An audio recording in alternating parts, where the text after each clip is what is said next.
Hey folks, what's going on? I believe that this is working. This is my live stream on YouTube. I'm your host, Mike Pugh of the FBC Virtual Channel.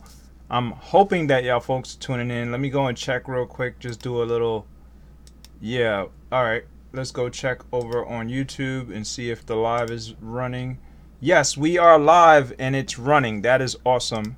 So I brought y'all folks over here today to somewhat apologize for my how would you say, not being able to follow through on my previous video, which is, it was talking about the actual Manuel Bastioni lab and how to get 3D humans on your actual Blender using Blender 2.80 beta and being able to get the clothing to work for your Manuel Bastioni lab.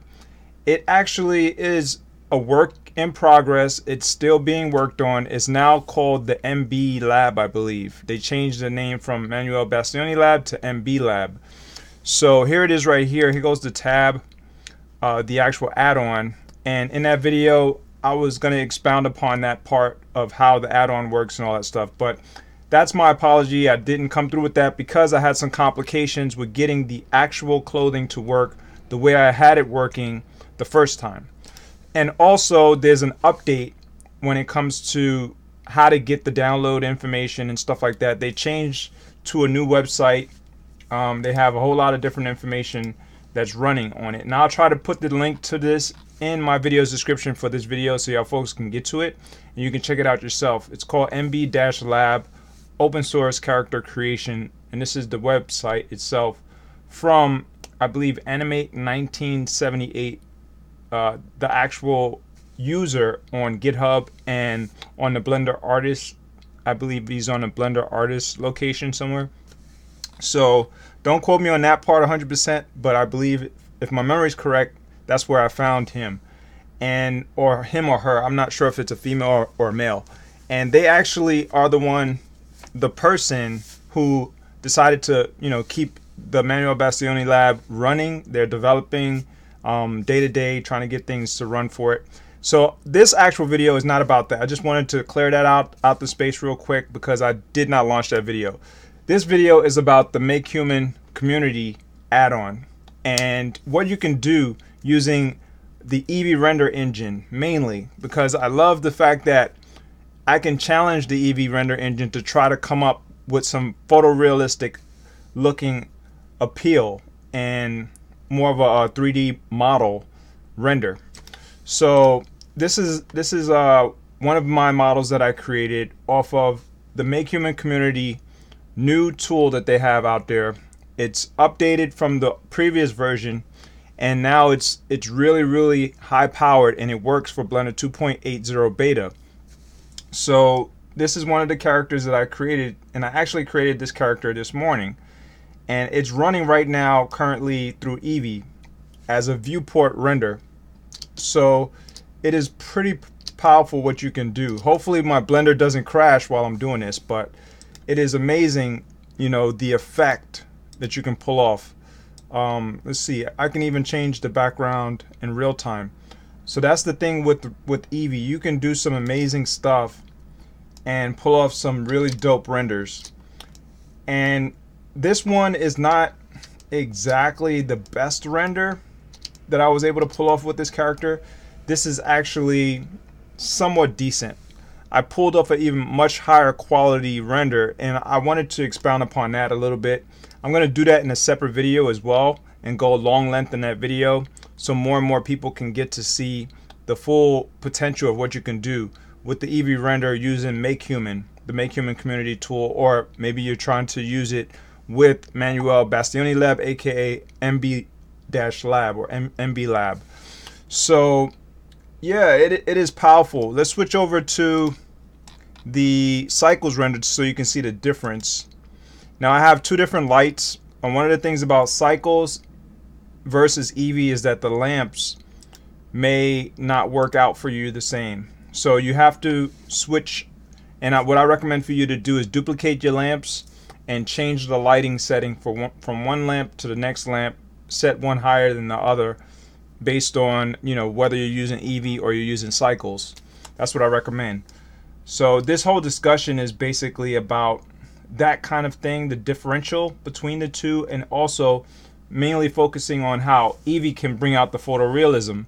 So this is Cycles photorealistic basic outlook. You know, this is the effect of the render, and it's pretty profound what Cycles can do. And most people who use Blender know that Cycles is really powerful in terms of developing a more photorealistic effect.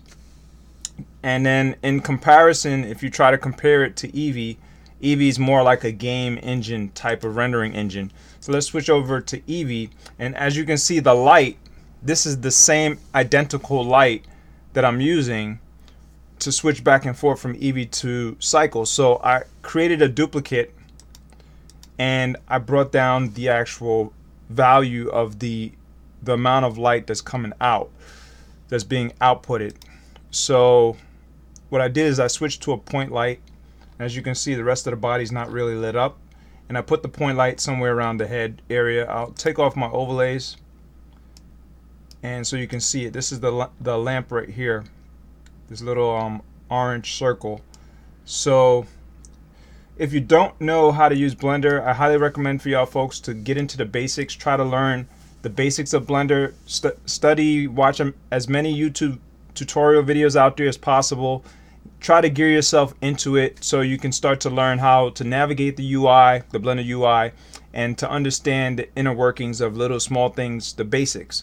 And then over time, you'll start to pick up a lot of other things. I'm not really that great at Blender. I'm not the best at modeling and stuff like that. That's why I like to use MakeHuman, the MB Lab tool, whatever other automated tools that I could use to create auto-generated characters. That's what the MakeHuman Community tool can do.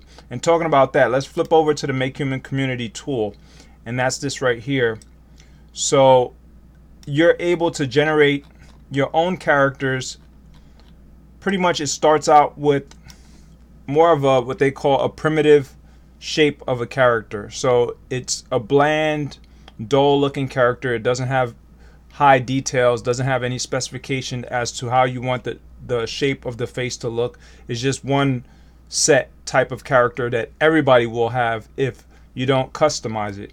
So what I recommend for you to do when you first get here is to go in and try to learn how to customize your character, which is really easy. You go to modeling, you can change the gender, you can change the age, the muscle size, the weight, the height, proportions. You can also change the race of the character, or you can mix and match the races. They have 3 different types: African American, Asian, and Caucasian.